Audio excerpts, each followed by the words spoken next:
In 1917, a man forced his body through a crack in Kentucky limestone so narrow that one wrong breath could have locked him in place. He had no team, no funding, just a lantern and years of instinct earned underground. What waited beyond that passage had been sealed in darkness for thousands of years. No human being had ever seen it. The chambers he entered would quietly ignite one of the fiercest commercial wars in Kentucky history and set their discoverer on a path toward a fate that made him internationally famous while burying the very achievement that started it all. The limestone walls of central Kentucky compressed down to a throat of solid rock. For the solitary explorer lying face down in the dirt, the only way forward is to exhale completely, flattening his ribcage against the stone floor. One wrong shift of his shoulders could wedge him permanently in the darkness. He works his body forward inch by inch, his boots searching for leverage in the loose gravel, his fingers clawing at the damp ceiling. Every movement is a calculated risk. Without a map, and with only the flickering glow of a single brass lamp to light his path, he has no way of knowing if this narrow crack will open into a cavern or simply pinch shut, leaving him trapped under hundreds of feet of solid earth. The air here is heavy, smelling of wet clay and ancient decay, moving in a faint, cold whisper that suggests something vast is waiting on the other side. This quiet, grueling search will change the history of this karst region forever. As he pushes his shoulders through the tightest part of the squeeze, the rock suddenly recedes, revealing a silent void that has remained undisturbed for thousands of years. Records preserved by the Kentucky Historical Society and the University of Kentucky's Special Collections identify this explorer as William Floyd Collins. Born on July 20th, 1887, Collins worked without the backing of government institutions or professional scientific training. Instead, he was a local farmer who established himself as an independent cave explorer, tour guide, and discoverer of subterranean passages. Archival papers from the Floyd Collins Museum show a man shaped entirely by the rugged karst landscape of Edmonson County. His skills were developed through years of physical contact with the stone, crawling through tight seams, and learning to read the subtle drafts of cold air that escaped from the earth. Collins possessed a rare ability to locate hidden openings that remained invisible to casual observers. Though history remembers his death on February 13, 1925, his true legacy lies in the silent chambers he opened years prior.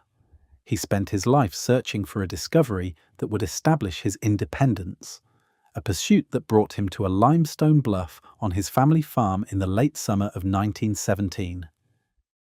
Edmonson County in 1917 was defined by a quiet but intense underground economy. For decades, the area surrounding Mammoth Cave had been carved up by private landowners who realized that the hollow spaces beneath their pastures were worth far more than the soil above. In this pocket of central Kentucky, finding a new cavern was never a purely scientific event. A cave was a commercial asset, a source of immediate cash, local influence, and economic survival.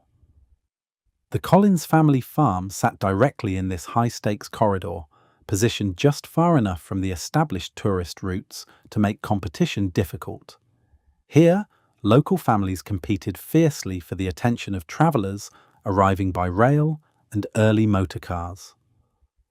To own a cave was to hold a ticket to financial independence, but it also meant entering a volatile market where neighbors watched each other's properties with constant suspicion. Any new discovery on the Collins farm would not remain a family secret for long. It would inevitably collide with a highly territorial network of rival operators who protected their territory with desperate resolve. And beneath the surface, the earth was preparing to reveal a secret that would force this hidden rivalry into the open. In September 1917, While exploring a limestone bluff on his family's property, Floyd Collins noticed a steady, cold draft rising from a small opening in the earth. He began clearing the dirt and loose rock with a hand pick, gradually widening the narrow gap until he could squeeze his body through. Beyond the constriction lay a vertical drop, choked with centuries of collapsed stone and debris.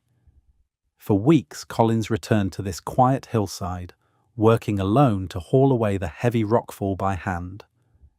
By December, the final obstruction was cleared, exposing a deep shaft that dropped into an expansive, untouched system of caverns. What Collins stepped into was a subterranean world completely hidden from the public eye. He named his find Great Crystal Cave, a designation that reflected the striking formations he encountered in the dark.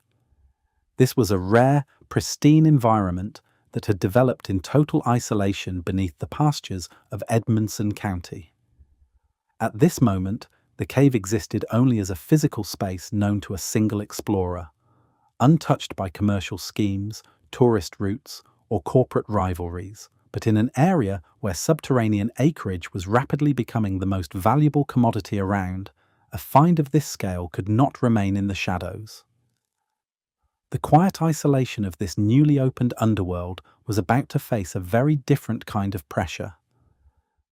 The flickering flame of Floyd Collins's brass lamp cut through a damp, heavy darkness that had remained undisturbed for thousands of years.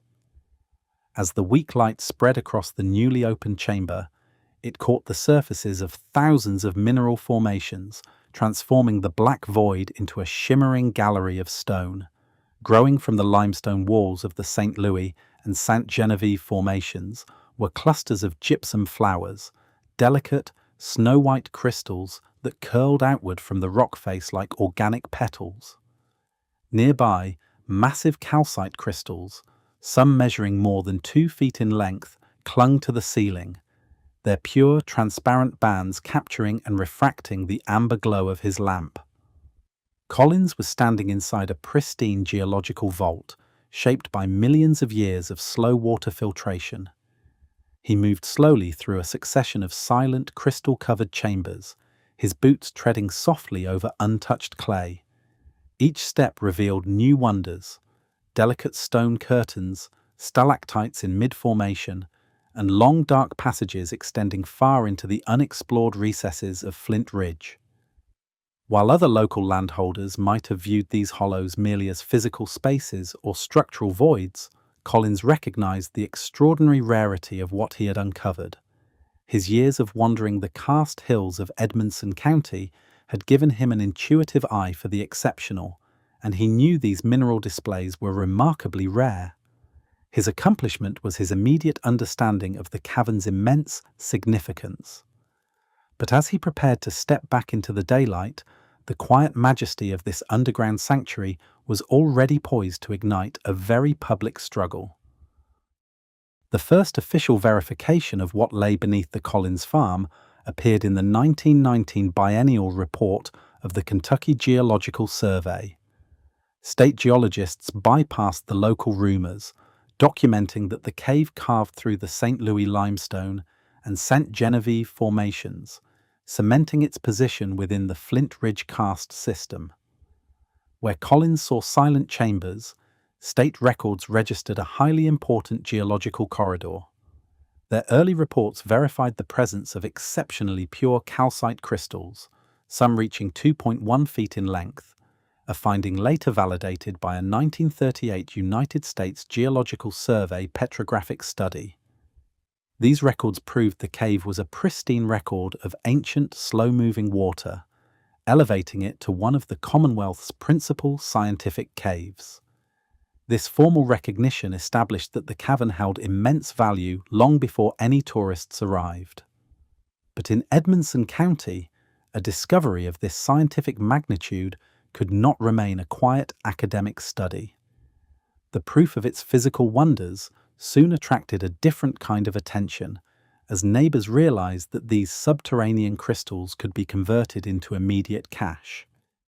In the spring of 1918, the quiet surrounding the limestone ridge gave way to the practical demands of business.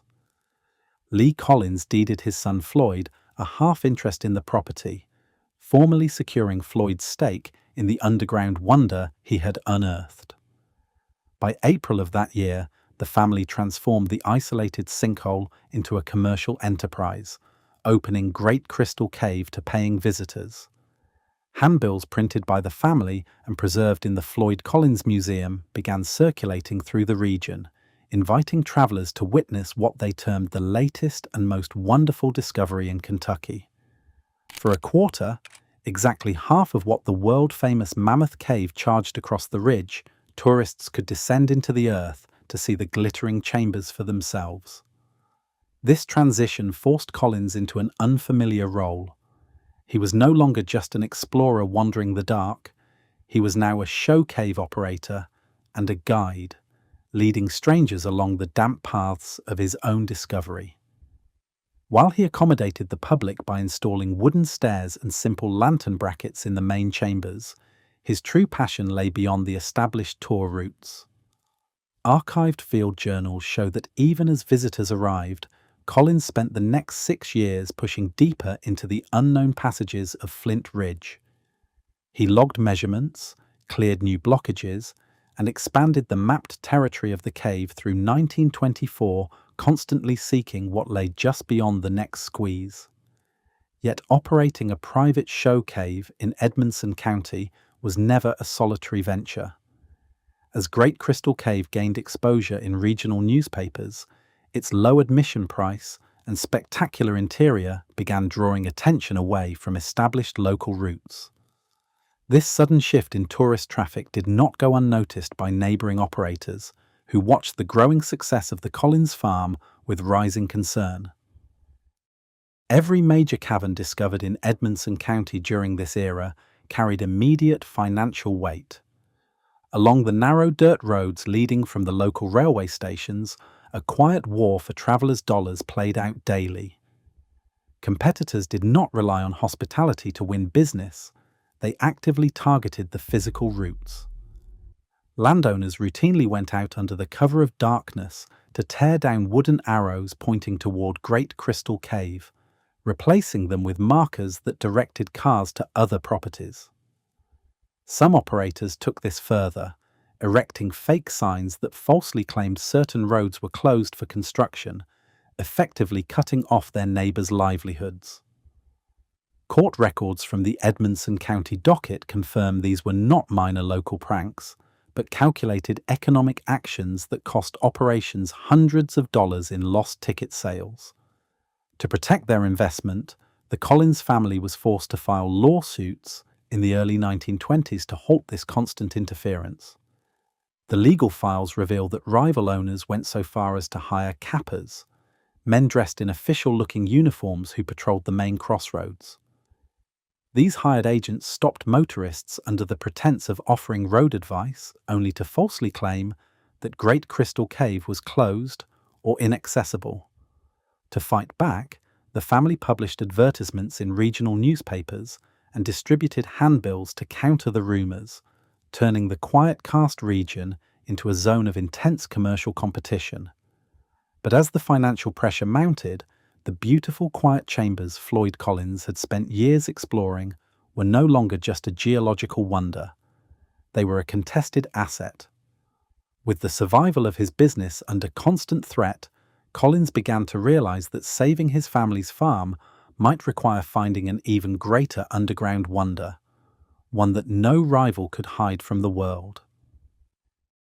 In 1919, the Kentucky Geological Survey formally registered Great Crystal Cave in its biennial report, classifying it as one of the Commonwealth's principal scientific caves.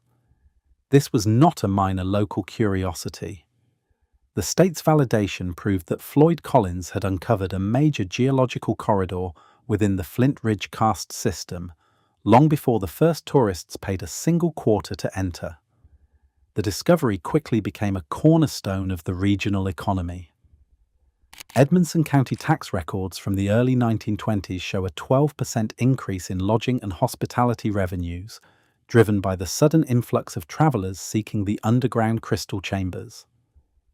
Newspaper profiles throughout the state praised Collins as a premier cave finder, establishing his reputation as a master explorer years before his name ever appeared in national headlines. By expanding the mapped territory of Flint Ridge, Collins had permanently redrawn the subterranean map of Kentucky, helping secure the geological prominence that eventually led to the creation of Mammoth Cave National Park. Yet, as the quiet success of Great Crystal Cave grew, so did the financial pressures of the cave wars, pushing Collins to look past the pristine gypsum walls he had spent years uncovering.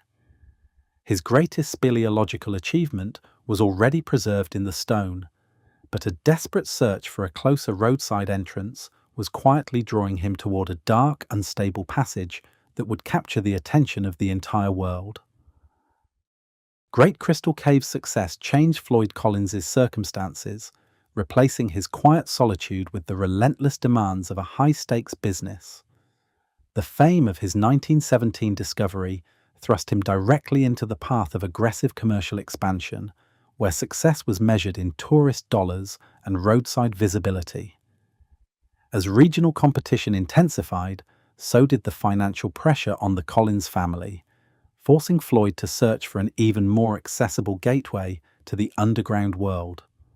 National Park Service records and regional historians suggest that this mounting economic desperation influenced his decision to explore the unstable passages of Sand Cave in January 1925. While scholars continue to debate the exact connection between the pressure of the cave wars and his final fateful expedition, his early triumph and his ultimate risk had become permanently inseparable. The very drive that led him to his greatest discovery was quietly pulling him toward an unstable, untamed crevice near the edge of the paved road. Today, millions trace the mapped wonders of Kentucky's underground, unaware of the man who first crawled through the dark to find them. History remembers the tragedy of how Floyd Collins died, but his true monument is the silent cathedral depths of Crystal Cave. In the end, the darkness beneath Kentucky records his greatest accomplishment. Share your thoughts on his legacy below.